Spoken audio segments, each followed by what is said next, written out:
Good morning students. आज हम chapter को आगे बढ़ाते हैं।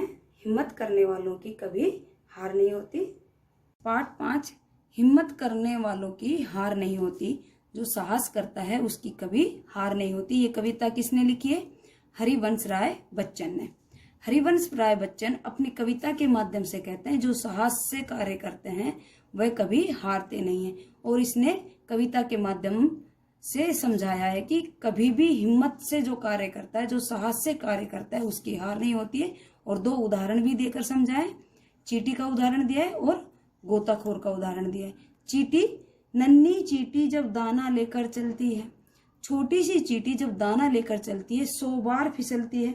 वह दीवार पर चढ़ती हुई 100 बार फिसलती है, लेकिन बार बार गिरने पर बार बार वह चढ़ती है और बार बार गिरती है, फिर भी अपने हृदय का साहस को वह नहीं खोती और उसे अखरता भी नहीं है कि मैं बार बार नीचे गिर रही हूँ, लेकिन वह अपनी मंजिल पर पहुंच जाती है।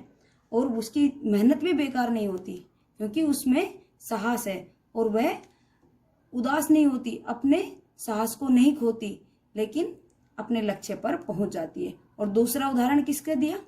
सिंधु में गोताखोर लगाता डुबकियां। कौन लगाता है? गोताखोर समुद्र में डुबकियां लगाता रहता है और बार बार उसकी मुट्ठी खाली नहीं आती। वह डुबकियां लगाता है मोती पाने के लिए, लेकिन उसे नहीं प्राप्त होता। फिर दुगने उत्साह और जोश के साथ फिर समुद्र में डुबकियां लगाता है, लेकिन हर बार वह खाली हाथ नहीं होता। कभी तो उसके हाथ में क्या आती है? मोती। इस प्रकार हरिवंश राय बच्चन कहते हैं कि हमें अपने जीवन में हार नहीं माननी चाहिए और आगे बढ़ना चाहिए। आज की कविता पढ़ते हैं आगे हम। असफलता एक चुनौती है, स्वीकार करो, क्या कमी रह गई देखो और सुधार करो। जब तक न सफल हो नींद चैन से त्यागो तुम, संघर्ष करो मैदान छोड़ मत भागो तुम। कुछ किए बिना ही जय जयकार नहीं होती, हिम्मत करने वालों की हार नहीं होती। असफलता एक चुनौती है। असफलता क्या है? एक चुनौती है।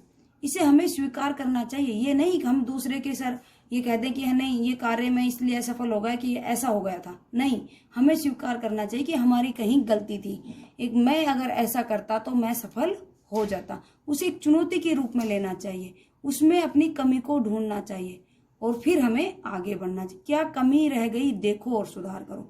हमें इस कार्य में करने में हमारी क्या कमी रह गई उसे देखना चाहिए और उसे सुधार करना चाहिए और फिर आगे बढ़ना चाहिए। जब तक न सफल हो नींद चैन से त्यागो तुम। जब तक आप अपनी सफलता प्राप्त न कर लो तब तक आप अपने आराम को त्याग दो, अपने नींद को, अपने चैन को, अपने सुख और चैन को त्याग कर तुम अपने सफलता के पीछे भागो, अपने लक्ष्य के प्रति समर्पित हो जाओ। संघर्ष करो मैदान छोड़ मत भागो तुम। संघर्ष करो, सफलता को प्राप्त करने के लिए क्या करो? संघर्ष करो। लक्ष्य को प्राप्त करने के लिए संघर्ष करो। अपने मैदान को छोड़कर मत भागो, अपने लक्ष्य को चेंज मत करो। नहीं ये कठिन है, इसमें नहीं निकलेगा, मैं दूसरा टेस्ट की तैयारी करता हूँ, दूसरे कुछ कार्य करता हूँ। नहीं, उसको मत भागो। ऐसा कोई कार्य नहीं हो सकता कि हम नहीं कर सकते।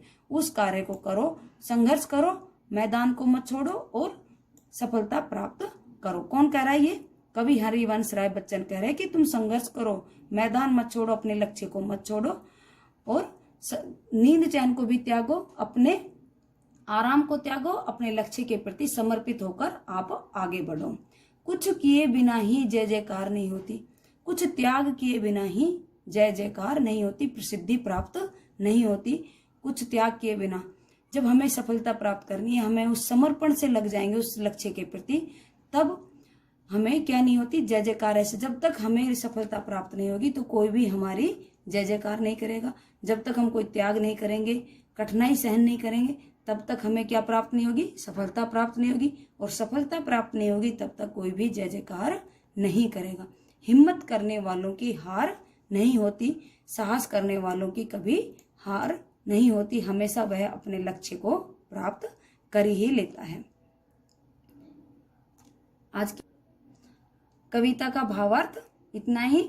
आगे पर्यायवाची: लहर, तरंग, उर्मी, हिलोर, नैया, नाव, किश्ती, कोशिश, प्रयास, प्रयत्न, चेष्टा, सिंधु, समुद्र, सागर, जल निधि, हाथ, हस्त, कर, पानी, संघर्ष, युद्ध, लड़ाई, संग्राम, हिम्मत, उत्साह, पराक्रम। ये पर्यायवाची आपकी कविता के ही हैं। और आज हम कविता के साथ में ग्रामर के टॉपिक पर्यायवाची का भी अध्ययन करेंगे। पर्यायवाची किसे कहते हैं? लगभग समान अर्थ का बोध कराने वाले शब्दों को पर्यायवाची कहते हैं। लगभग समान अर्थ, एक शब्द का समान अर्थ हो, जैसे पंकज, जलज, ये किसके पर्यायवाची? कमल के। लेकिन इनके अर्थ क्या है? समान है, लेकिन इनका उच्चारण क्या है? अलग है। समान अर्थ का बोध कराने वाले शब्दों को क्या कहते हैं? पर्यायवाची शब्द कहते हैं। अग्नि, जैसे अग्नि, आग, पावक, हुताशन, वहनी, वैश्वानर, अनल, दहन, कृषाणु।